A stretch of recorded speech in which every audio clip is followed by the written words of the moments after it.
Hola a todos, Paul aquí de engineeringmindset.com. En este vídeo vamos a ver el enfriamiento de componentes electrónicos para entender por qué es crítico para el diseño de tarjetas de circuitos electrónicos. Veremos las diferentes opciones disponibles, así como la forma de simular y probar virtualmente el rendimiento de los sistemas de enfriamiento usando la dinámica de fluidos computacional. Todos nuestros dispositivos electrónicos se construyen combinando diferentes componentes electrónicos. Cada componente tiene una función específica. Tomemos como ejemplo este sencillo circuito de iluminación. La batería proporciona la energía eléctrica, el LED produce luz a partir de la energía suministrada por la batería y la resistencia protege el LED reduciendo la corriente en el circuito. Si quitamos la resistencia, el LED se quemará instantáneamente. ¿Por qué se quema el LED? Porque la resistencia del circuito se reduce, lo que significa que es mucho más fácil que fluyan más electrones de la batería y a través del componente LED. Como puedes ver, los componentes internos del LED son diminutos y no me refiero a estas partes, sino a las que solo se pueden ver con un lente muy bueno. Estas partes solo pueden soportar una cierta cantidad de electrones que fluyen a través de ellas, de lo contrario se quemarán. Por otro lado, un cable eléctrico es mucho más grueso, por lo que puede soportar mucha más corriente que fluya a través de él. Por eso tenemos cables de diferentes tamaños, para manejar diferentes tamaños de corriente eléctrica. Volviendo a la resistencia, esto es básicamente agregar una restricción al flujo de electrones. Es como tener una torcedura en una tubería de agua. La torcedura restringe cuánta agua puede fluir a través de la tubería, por lo que desperdicia energía y provoca una caída de presión. Como ya sabemos, la presión es como el voltaje y la resistencia es como la torcedura de la tubería. Por lo tanto, cuando añadimos una resistencia al circuito, restringimos la corriente o la cantidad de electrones que fluyen y obtenemos una caída de voltaje. ¿Por qué tenemos una caída de voltaje? Bueno, si miramos un cable de cobre normal, este está hecho de millones y millones y millones de átomos de cobre. El cobre es un conductor, lo que significa que los átomos de cobre tienen un electrón que es libre de moverse entre otros átomos. Se mueven naturalmente hacia otros átomos, pero al azar en cualquier dirección. Si aplicamos una diferencia de voltaje a través del cable, el voltaje o la presión de la batería obligará a los electrones a fluir a través de ella. Pero con una resistencia, el material es menos conductivo y crea un camino más difícil para que los electrones fluyan a través de él.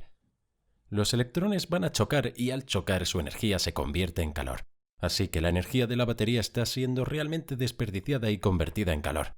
Debido a que la energía de la batería está siendo eliminada por la resistencia, obtenemos una caída de voltaje. Por eso, cuando miramos la resistencia a través de una cámara de imágenes térmicas, podemos ver que está generando calor. Algunos componentes, como los MOSFETs e IGBTs, producirán enormes cantidades de calor. Tomemos como ejemplo esta fuente de alimentación de banco. Tiene 4 MOSFETs en el interior, 2 aquí y 2 aquí.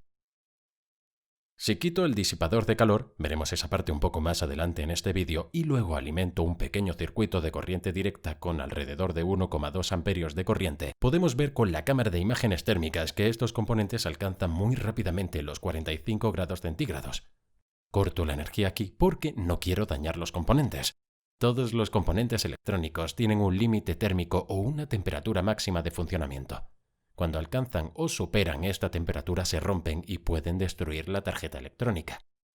Para algunos componentes como un fusible esto es deseable porque el material se rompe y esto corta instantáneamente la energía del circuito. Esto ayuda a prevenir el daño del componente, pero también detiene completamente el funcionamiento de la tarjeta electrónica hasta que el fusible sea reemplazado. Con componentes como un IGBT, la acumulación de calor no es algo bueno porque a medida que aumentan de temperatura se vuelven poco fiables y la corriente que pasa a través de ellos aumenta. Esta corriente adicional crea calor que a su vez permite que fluya más corriente, por lo que el componente alcanza una fuga térmica y eventualmente se destruirá a sí mismo.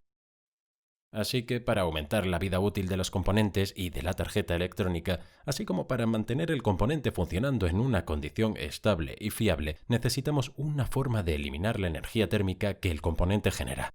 Entonces, ¿cómo eliminamos la energía térmica de los componentes electrónicos? Algunos componentes, como este simple circuito LED de resistencia, funcionarían bien en condiciones ambientales normales, no producen mucho calor y no necesitan ningún enfriamiento adicional. El calor que producen se disipará en el medio ambiente. Cuando el calor comienza a aumentar en circuitos más grandes, podemos usar un simple ventilador para soplar aire a través del componente. El aire en movimiento recogerá y se llevará el calor. Este es el método utilizado en las computadoras y es por eso que hay un ventilador en su interior para literalmente eliminar el calor de los componentes internos. Sin embargo, hay un problema con este método. Estamos soplando el calor de un componente y este aire caliente pasa a través de otros componentes. Así que mientras estamos enfriando un componente, pero si no tenemos cuidado con el diseño vamos a calentar otros componentes. Esta simulación se ejecutó en un navegador usando SyncScale y vamos a verla un poco más adelante en este vídeo.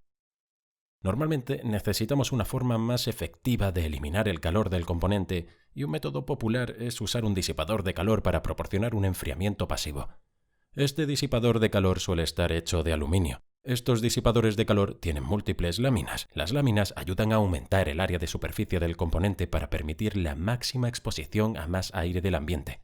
El disipador de calor está hecho de metal porque conduce bien el calor, mucho mejor que el aire. Así que al facilitar el escape de más calor y aumentar la exposición al aire, enfriamos eficazmente el componente. Sin embargo, hay un límite a la cantidad que podemos eliminar con este método. La siguiente opción es usar un ventilador para soplar aire del ambiente sobre el componente y el disipador de calor. Ese es exactamente el método utilizado en esta fuente de alimentación de banco de CD. El ventilador y el disipador de calor se combinan para eliminar el exceso de calor. Puedes ver que el calor se disipa a través del disipador de calor y cuando corto la energía, pero dejo el ventilador en marcha, la temperatura baja muy rápidamente. Otro método que se usa comúnmente en las computadoras portátiles es usar un tubo de calor. Esa es la extraña barra que verás dentro de tu computadora portátil que corre entre el procesador y el ventilador. Dentro de esto hay una pequeña cantidad de líquido y un trenzado.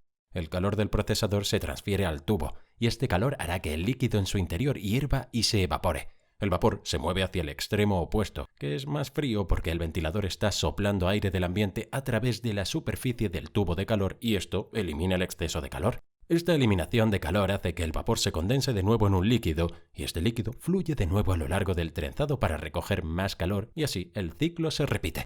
Estos tienen de nuevo un límite de rendimiento. Para aumentar la extracción de calor, tenemos que empezar a usar estas unidades cada vez más grandes que ocupan mucho espacio y vuelven a soplar el calor sobre otros componentes. La siguiente opción para el máximo enfriamiento es usar agua o enfriamiento líquido. Es posible que hayas visto muchas computadoras de videojuegos de alta tecnología que ahora empiezan a usar un sistema de enfriamiento por agua para eliminar el calor de su CPU y GPU. Básicamente tenemos una pequeña bomba que hace circular el agua entre el intercambiador del calor del CPU, conocido como el bloque de agua, y el radiador, que es un intercambiador de calor con algunos ventiladores. De nuevo, los ventiladores soplan aire a través del intercambiador de calor y eliminan el calor no deseado del agua, de modo que el agua recoge el calor no deseado del componente, lo lleva al radiador y luego fluye a través del intercambiador de calor del radiador. Los ventiladores soplan aire a través del exterior del intercambiador de calor que elimina este calor no deseado del agua en su interior. El agua, por lo tanto, sale más fría y regresa al componente para recoger más calor. La razón por la que este método es tan eficiente es porque el agua tiene una capacidad de absorber calor mayor que el aire, lo que significa que puede recoger más calor. Además, en lugar de empujar el aire a través de las láminas y soplar el calor a través de otros componentes, el sistema de enfriamiento por agua recoge el calor y lo aleja, para luego expulsarlo completamente del sistema. Este método de enfriamiento se utiliza cada vez más en la electrónica de potencia, especialmente en aplicaciones de alta potencia, donde a menudo encontramos estos conjuntos en IGBTS. Estos conjuntos de IGBTS generan enormes cantidades de calor y necesitan funcionar de forma fiable durante largos periodos de tiempo. Como vimos con la fuente de alimentación de banco, los IGBTS o MOSFETs estaban separados y ocupaban mucho espacio. Así que en vez de eso, lo que podemos hacer es montarlos en un bloque térmico que es básicamente un disipador o intercambiador de calor por el que fluye el agua en lugar del aire. A medida que los IGBTS generan calor, este pasará a través del bloque y al agua. Entre este y el bloque térmico tenemos una gruesa capa de pasta térmica que ayuda a aumentar el intercambio de calor. Dentro del bloque tenemos estas láminas para ayudar a aumentar la superficie del intercambiador de calor y maximizar la exposición al agua de enfriamiento que está eliminando el calor no deseado. Digamos que para este ejemplo queremos asegurarnos de que estos IGBTS en particular no excedan los 90 grados Celsius, que es la temperatura máxima de trabajo. Para ello vamos a simular el rendimiento utilizando la plataforma SyncScale KAE, que ha patrocinado amablemente este vídeo. SyncScale proporciona acceso instantáneo a la dinámica de fluidos computacional en línea, así como al análisis de elementos finitos a través de una aplicación basada en la nube, fácil de usar y disponible a través de un simple modelo de suscripción. No se requiere ninguna instalación. Puede probar el software de forma gratuita y editar proyectos públicos en SyncScale.com a través de su cuenta de comunidad, o puede crear proyectos privados con características mejoradas a través de sus cuentas profesionales, de equipo o de empresa. Si quiere probar este software, he incluido un enlace en la descripción del vídeo para ti. Así que, después de diseñar nuestro modelo CAD, podemos importarlo a SyncScale para su análisis. Introducimos nuestras variables como los materiales que se utilizan, la potencia térmica emitida por los IGBTS, la capacidad de flujo y la presión de salida del agua, etc. A partir de este análisis inicial que muestra que los IGBTS van a operar a unos 165 grados, lo cual es demasiado alto y resultará en la destrucción de los componentes y posiblemente de nuestra tarjeta electrónica. El primer cambio que haremos es en los materiales. Así que usaremos aluminio para el disipador de calor porque tiene una conductividad térmica muy alta. Esto significa que el calor puede pasar a través de él mucho más fácilmente. Entre los IGBTS y el bloque térmico, también usaremos una capa más fina de pasta térmica para que los IGBTS estén más cerca del área de transferencia de calor, facilitando que el calor llegue al líquido refrigerante. Como pueden ver, estos simples cambios han tenido un efecto dramático. Nuestros IGBTS han bajado ahora a unos 49 grados, lo que es perfecto porque está por debajo de nuestro límite térmico de 90 y proporciona un buen amortiguador antes de que alcancemos ese límite.